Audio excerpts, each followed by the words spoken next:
Chapter 21, Las Vegas, Nevada, October 13th, 2015, late afternoon.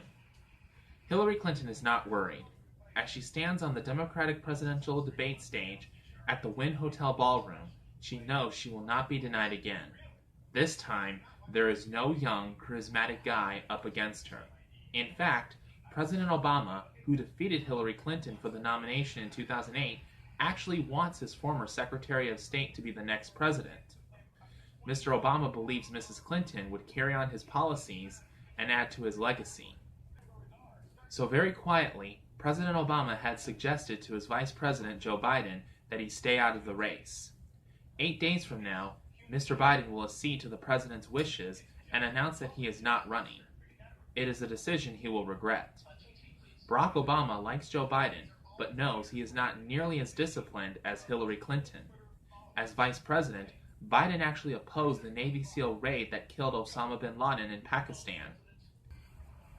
Biden has other decision-making deficits and is prone to verbal gaffes. The much-derided Sarah Palin held her own with Biden in a 2008 debate. Not a good sign. Both Barack Obama and Hillary Clinton see a very weak field on the Republican presidential side and are delighted that a one-man wrecking ball named Donald Trump is creating chaos in the GOP ranks.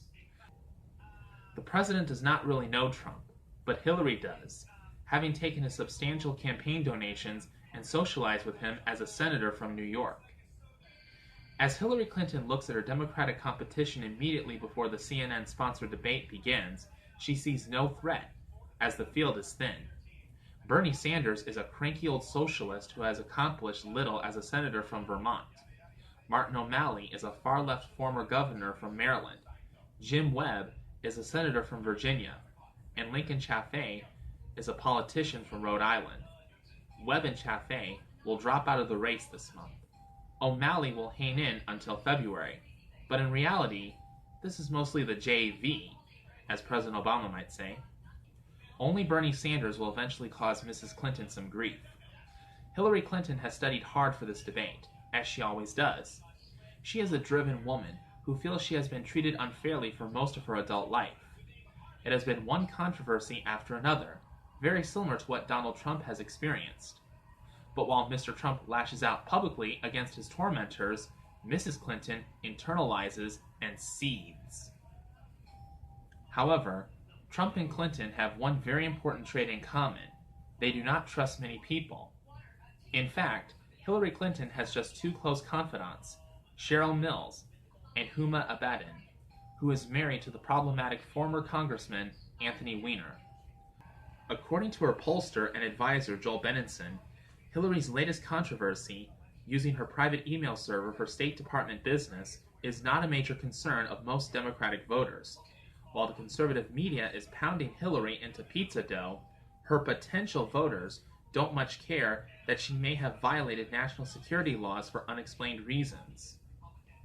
On that subject, just a few minutes from now, her rival, Bernie Sanders, will say, "The American people are sick and tired of hearing about your damn emails. Enough of the emails. Let's talk about the real issues facing America." That statement got applause and a smile from Hillary Clinton, who basically had just one jazzy line the entire evening. "I'm a progressive who likes to get things done, and I know how to find common ground, and I know how to stand my ground." That description separates Mrs. Clinton from her husband, Bill Clinton, who, as a two-term president, governed center-right. Hillary has become more liberal than Bill, and now believes his campaign presence only helps her in the South and far West. If he stumps for her in the big media markets, some jaded press person will remind folks of the bad old Lewinsky days.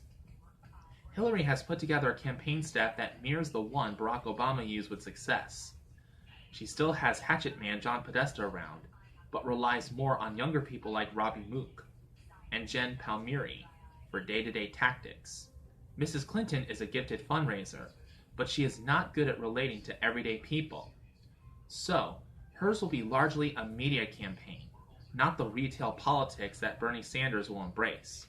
However, even though the American press has drifted far into left-leaning waters, Hillary does not trust the media. It has brutalized her and Bill Clinton in the past. So, no spontaneous press interactions for her. She will be tightly scripted throughout the campaign. This evening, though, Hillary Clinton is confident that CNN will not surprise her as Megyn Kelly did Donald Trump. Anderson Cooper will not relitigate Whitewater, or Travelgate, or Lewinsky. CNN makes money broadcasting primarily to liberal Americans, so a safety net for Democrats is firmly in place. Anyway, Anderson likes her. What's not to like? My interactions with Hillary Clinton have been few, but respectful. In the fall of 2008, I interviewed her in South Bend, Indiana, during the primary season. Candidate Clinton was 45 minutes late for the chat, and I used the time to talk with her Secret Service advance detail. They didn't much like her, the consensus being she was imperious. Those conversations were off the record, so I did not use them in my reportage. I asked the same questions when I interviewed then-Senator Barack Obama in York, Pennsylvania. There, the Secret Service guys generally consider the candidate a good guy. My TV conversation with Hillary Clinton was standard issue except for one moment. While discussing the war in Afghanistan, I asked her how she would defeat the Taliban.